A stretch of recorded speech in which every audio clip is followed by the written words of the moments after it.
നമസ്കാരം. ചരിത്രഭൂമികയിലേക്ക് സ്വാഗതം. ഉത്തര മധ്യ ടാർസാനിയയിൽ പ്രത്യേകിച്ച് ലേക്ക് അയ്യാസിക്ക് സമീപം വസിക്കുന്ന ഒരു ആദിമ ഗോത്ര വിഭാഗമാണ് ദത്തോഗ മൻഗതി എന്നും ഇവർ അറിയപ്പെടുന്നു. കൃഷിയും കന്നുകാലി വളർത്തലും ഉപജീവനമാക്കിയ ഈ ജനവിഭാഗം മികച്ച ഇരുമ്പ് പണിക്കാരും കൂടിയാണ്. ദത്തോഗകൾ ഏകദേശം 3000 വർഷങ്ങൾക്ക് മുൻപ് സുഡാനിൽ നിന്നോ എത്യോപ്യൻ ഉയർന്ന പ്രദേശങ്ങളിൽ നിന്നോ കുടിയേറി പാർത്തവരാണെന്നാണ് കരുതപ്പെടുന്നത്. ടാർസാനിയയിലെ ഏറ്റവും പുരാതനമായ ഗോത്രങ്ങളിൽ ഒന്നായാണ് ഇവർ സ്വയം വിശേഷിപ്പിക്കുന്നത്. കന്നുകാലികളെ അതീവമായി സ്നേഹിക്കുന്ന ഇവർ ആധുനിക നാഗരികതയിൽ നിന്നും മാറി തങ്ങളുടെ പരമ്പരാഗത ആചാരങ്ങൾ പിന്തുടരുന്നവരാണ്. സ്ത്രീകളുടെയും പുരുഷന്മാരുടെയും കണ്ണുകൾക്ക് ചുറ്റും കാണപ്പെടുന്ന പ്രത്യേക വൃത്താകൃതിയിലുള്ള പച്ചകുത്തലുകൾ ഇവരുടെ പ്രധാന സവിശേഷതയാണ്. ഉപേക്ഷിക്കപ്പെട്ട ലോഹങ്ങൾ ഉരുക്കി ആയുധങ്ങളും അമ്പുകളും വളകളും ഉണ്ടാക്കുന്നതിൽ പുരുഷന്മാർ വിദഗ്ധരാണ്. ഈ അമ്പുകൾ സമീപവാസികളായ ഹഡ്സാബെ ഗോത്രക്കാർക്ക് ഇവർ കൈമാറുകയാണ് പതിവ്. പരിസ്ഥിതിയോട് ഇണങ്ങി നിൽക്കുന്ന തവിട്ടു നിറത്തിലുള്ള തോൽ വസ്ത്രങ്ങളും മനോഹരമായ മുത്തുകൾ പതിപ്പിച്ച ആഭരണങ്ങളുമാണ് ഇവർ ധരിക്കാറുള്ളത്. ഇവർ ദൈവത്തെ അസീത എന്നാണ് വിളിക്കുന്നത്. എന്നാൽ മൺമറഞ്ഞുപോയ പൂർവികരുടെ ആത്മാക്കൾക്ക് തങ്ങളെ സംരക്ഷിക്കാനും ശപിക്കാനും കഴിയുമെന്ന് ഇവർ ശക്തമായി വിശ്വസിക്കുന്നുമുണ്ട്. അതിനാൽ പൂർവികരെ പ്രീതിപ്പെടുത്താൻ പ്രത്യേക പൂജകളും ബലികളും നടത്താറുണ്ട്. ഇവരുടെ വേറൊരു പ്രധാന പ്രത്യേകത ബഹുഭാര്യാത്വമാണ്.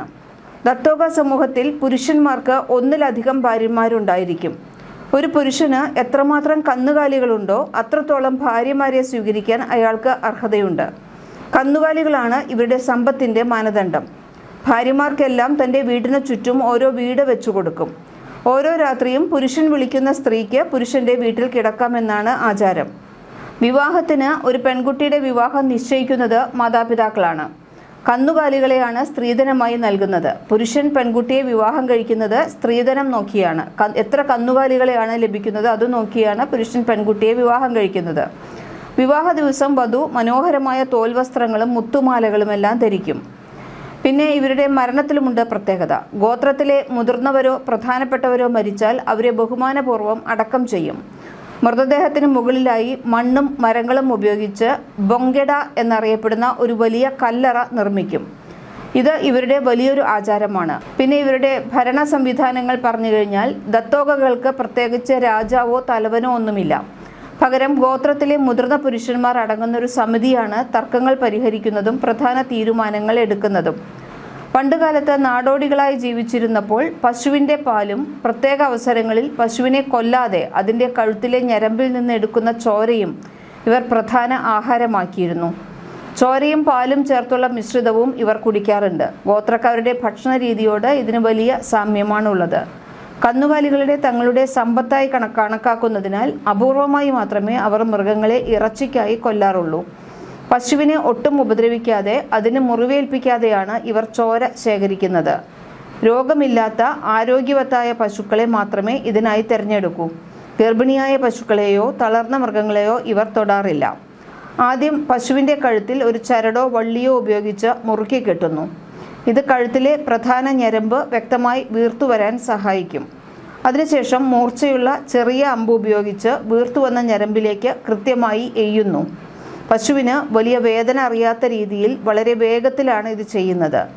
മുറിവിൽ നിന്നും വരുന്ന ചോര ഒരു പ്രത്യേകതരം ചുരയ്ക്കത്തോടിലോ മൺപാത്രത്തിലോ ശേഖരിക്കും. സാധാരണയായി പശുവിൽ നിന്ന് 1/2 ലിറ്ററോളം ചോരയാണ് ഒരു തവണ എടുക്കാറുള്ളൂ. ആവശ്യത്തിന് ചോര എടുത്ത ഉടൻ കഴുത്തിലെ കെട്ട് അഴിച്ചു മാറ്റും. തുടർന്ന് മുറിവിലേക്ക് ചൂടുള്ള ചാരവും ചാണകവും മണ്ണും ചേർത്ത് തേച്ചു പിടിപ്പിക്കുന്നു. ഇത് രക്തസ്രവം ഉടൻ നിൽക്കുന്നതിന് കാരണമാകും. അണുബാധയില്ലാതെ മുറിവ് ഏതാനും ദിവസങ്ങൾക്കുള്ളിൽ ഉണങ്ങാൻ സഹായിക്കുകയും ചെയ്യും. ഒരു പശുവിൽ നിന്ന് ചോര എടുത്താൽ അടുത്ത 1 മാസത്തേക്ക് അതിനെ വീണ്ടും ഇങ്ങനെ ചോര എടുക്കാനായി ഉപയോഗിക്കാറില്ല. പശു പ്രസവിച്ചാൽ പശുവിൻ്റെ പാലിൻ്റെ പകുതിയും അതിൻ്റെ കുട്ടിക്കുള്ളതാണ്. കുട്ടി കുടിച്ചതിന് ശേഷമുള്ള പാൽ മാത്രമേ ഗോത്രക്കാർ എടുക്കാറുള്ളൂ. പശുവിനെ വളരെ ശാന്തമാക്കിയ ശേഷം സ്ത്രീകളാണ് പാൽ കറക്കുന്നത്. ഇങ്ങനെ എടുക്കുന്ന പച്ചച്ചോരയും പാലും ചേർത്ത് നന്നായി ഇളക്കി ഇവർ കുടിക്കാറുണ്ട്. പ്രസവരക്ഷയായിട്ടും ഇത് കുടിക്കാറുണ്ട്. കട്ടിയുള്ള സൂപ്പ് പോലെ ആക്കിയാണ് ഇങ്ങനെ കുടിക്കുന്നത്. കൂടാതെ ചോര മാത്രം ചൂടാക്കി കട്ടിയാക്കിയും പച്ചപ്പാലിൽ ചോളം ചേർത്ത് കുറുക്കിയും ഇവർ ഭക്ഷണമാക്കും. ഈ ചോരയും പാലും ചേർന്ന മിശ്രിതം ശരീരത്തിന് പ്രതിരോധശേഷിയും ഊർജവും നൽകുമെന്നാണ് ഇവരുടെ വിശ്വാസം. അതുകൊണ്ടാണ് പ്രസവിച്ച സ്ത്രീകൾക്കും രോഗികൾക്കും ഇത് പ്രധാന ഭക്ഷണമായി നൽകാറുള്ളത്.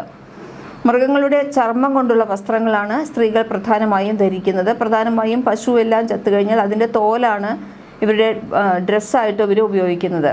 ഈ തോൽ വസ്ത്രങ്ങൾ മനോഹരമായ മുത്തുകൾ തുന്നിപ്പിടിപ്പിച്ച് അലങ്കരിച്ചിട്ടുണ്ടാകും.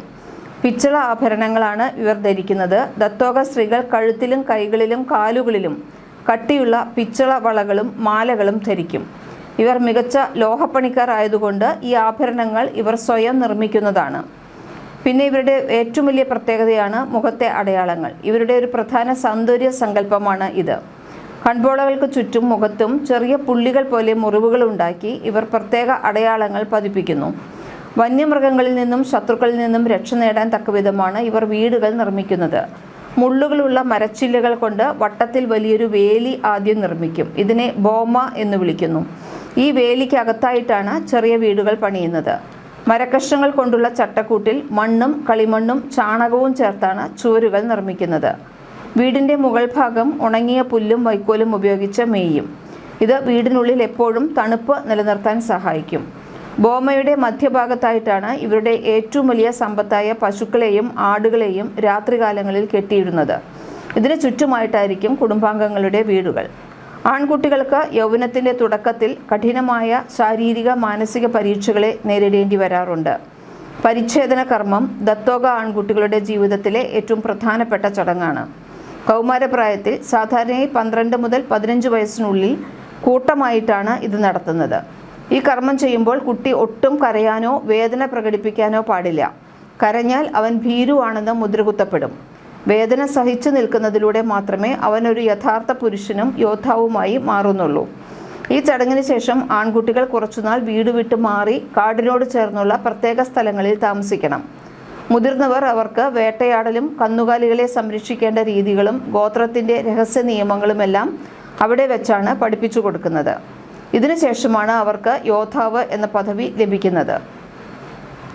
ഇതുപോലെ പെൺകുട്ടികൾക്കുമുണ്ട് ആചാരം. പെൺകുട്ടികൾ യൗവനത്തിലേക്ക് കടക്കുമ്പോൾ അവരെ ഒരു നല്ല ഭാര്യയും അമ്മയുമാകാൻ തയ്യാറെടുപ്പിക്കുന്ന ചടങ്ങുകളാണ് നടക്കുന്നത്. പെൺകുട്ടികളെ ഗോത്രത്തിലെ മുതിർന്ന സ്ത്രീകൾ ഒരു പ്രത്യേക സ്ഥലത്തേക്ക് മാറ്റുന്നു. പുരുഷന്മാർക്ക് ഇവിടേക്ക് പ്രവേശനമുണ്ടാകില്ല. വീട്ടു ചുമതലകൾ നോക്കേണ്ട രീതി, കുട്ടികളെ വളർത്തൽ, പരമ്പരാഗത തുകൽ വസ്ത്രങ്ങൾ തുന്നൽ, മുത്തുമാലകൾ കോർക്കൽ എന്നിവ മുതിർന്ന സ്ത്രീകൾ ഇവരെ പഠിപ്പിക്കും. യൗവനത്തിലേക്ക് കടക്കുന്നതിൻ്റെ ഭാഗമായി ദത്തോക പെൺകുട്ടികളുടെ മുഖത്തും കൺപോളകൾക്ക് ചുറ്റും മൂർച്ചയുള്ള കത്തി കൊണ്ട് ചെറിയ മുറിവുകൾ ഉണ്ടാക്കി പുള്ളികൾ പോലുള്ള അടയാളങ്ങൾ ഇടുന്നത് ഈ പ്രായത്തിലാണ്. ഇത് അവരുടെ സൗന്ദര്യത്തിൻ്റെയും ഗോത്ര ഐഡൻറ്റിറ്റിയുടെയും ലക്ഷണമാണ്. ഈ ചടങ്ങുകളെല്ലാം വിജയകരമായി പൂർത്തിയാക്കുന്ന യുവാക്കൾക്ക് പിന്നീട് ഗോത്രത്തിലെ സുപ്രധാന തീരുമാനങ്ങൾ എടുക്കുന്ന സഭകളിൽ ഇരിക്കാനും സ്വന്തമായി കന്നുകാലികളെ സ്വന്തമാക്കാനും വിവാഹം കഴിക്കാനുമുള്ള അനുവാദം ലഭിക്കുന്നു. ഒരു പെൺകുട്ടിയുടെയോ ആൺകുട്ടിയുടെയോ വിവാഹകാര്യത്തിൽ അന്തിമ തീരുമാനം എടുക്കുന്നത് മാതാപിതാക്കളാണ്. പലപ്പോഴും കുട്ടികൾ ചെറുപ്പമായിരിക്കുമ്പോൾ തന്നെ മാതാപിതാക്കൾ തമ്മിൽ ആലോചിച്ച് വിവാഹം ഉറപ്പിക്കാറുണ്ട്. വിവാഹാലോചന ഉറപ്പിക്കുന്നതിൽ ഏറ്റവും പ്രധാനം കന്നുകാലികളാണ്. വരൻ്റെ കുടുംബം വധുവിൻ്റെ കുടുംബത്തിന് സ്ത്രീധനമായി നിശ്ചിത എണ്ണം പശുക്കളെയും ആടുകളെയും നൽകണം. ഒരു പുരുഷന് എത്രമാത്രം കന്നുകാലികളുണ്ടോ അത്രത്തോളം ഭാര്യമാരെ സ്വീകരിക്കാൻ അയാൾക്ക് സാധിക്കും. വിവാഹാലോചനയുമായി വരൻ്റെ പിതാവും മുതിർന്നവരും വധുവിൻ്റെ വീട്ടിലേക്ക് പോകുന്നത് തദ്ദേശീയമായി നിർമ്മിച്ച തേൻ മദ്യവുമായിട്ടാണ്. വധുവിൻ്റെ പിതാവ് ഈ മദ്യം സ്വീകരിച്ച് കുടിക്കുന്നതോടെ വിവാഹാലോചന ഔദ്യോഗികമായി അംഗീകരിക്കപ്പെടുന്നു. ദത്തോകകൾ സ്വന്തം ഉപഗോത്രങ്ങളിൽ നിന്ന് വിവാഹം കഴിക്കുന്നത് ഒഴിവാക്കാറുണ്ട്. പകരം മറ്റ് ദത്തോക ഉപഗോത്രങ്ങളിൽ നിന്നോ അപൂർവമായി അയൽ ഗോത്രങ്ങളിൽ നിന്നോ വിവാഹം കഴിക്കും. മരിച്ചുപോയ തങ്ങളുടെ പൂർവികർ ആത്മാക്കളായി തങ്ങളോടൊപ്പം തന്നെ ജീവിക്കുന്നുണ്ടെന്നാണ് ഇവരുടെ ഉറച്ച വിശ്വാസം. ഈ ആത്മാക്കൾക്ക് ജീവിച്ചിരിക്കുന്നവരെ അനുഗ്രഹിക്കാനും ആചാരങ്ങൾ ലംഘിച്ചാൽ ശപിക്കാനും കഴിയുമെന്നാണ് വിശ്വസിക്കുന്നത്. ഇവരെ അടക്കം ചെയ്ത സ്ഥലം ഒരു പുണ്യസ്ഥലമായി ഇവർ സംരക്ഷിക്കുന്നു. ആത്മാക്കളെ പ്രീതിപ്പെടുത്തലുമുണ്ട്. കുടുംബത്തിൽ എന്തെങ്കിലും രോഗങ്ങളോ കന്നുകാലികൾക്ക് നാശമോ ഉണ്ടായാൽ അത് പൂർവികരുടെ കോപം കൊണ്ടാണെന്നാണ് ഇവർ കരുതുന്നത്. ഇത് മാറ്റാനായി കല്ലറകൾക്ക് മുന്നിൽ വെച്ച് പശുവിനെ ബലി നൽകുകയും ചോരയും പാലും അർപ്പിക്കുകയും ചെയ്യാറുണ്ട്. അതുപോലെ തന്നെ ഇവർ പുനർജന്മത്തിലും വിശ്വസിക്കുന്നു. മൺമറഞ്ഞുപോയ പൂർവികരുടെ ഗുണങ്ങളും ആത്മാവും കുടുംബത്തിൽ പുതുതായി ജനിക്കുന്ന കുട്ടികളിലൂടെ തിരിച്ചു വരുമെന്നാണ് ഇവർ വിശ്വസിക്കുന്നത്. അതുകൊണ്ട് കുട്ടികൾക്ക് പൂർവികരുടെ പേരുകൾ നൽകുന്നു. ദത്തോക ഗോത്രത്തെക്കുറിച്ച് മറ്റൊരു പ്രധാന കാര്യം, ഇവർ അയൽക്കാരായ ഹഡ്സാബെ ഗോത്രക്കാരുമായി നിരന്തരം സമ്പർക്കം പുലർത്തുന്നവരാണ് എന്നുള്ളതാണ്. ഇതുപോലെയുള്ള വിചിത്രമായ ആചാരങ്ങളും അനുഷ്ഠാനങ്ങളും എല്ലാം പിന്തുടരുന്ന ഗോത്രവർഗ്ഗക്കാരുടെ കഥകളുമായി വീണ്ടും വരാം. ചരിത്രഭൂമിക സബ്സ്ക്രൈബ് ചെയ്യും.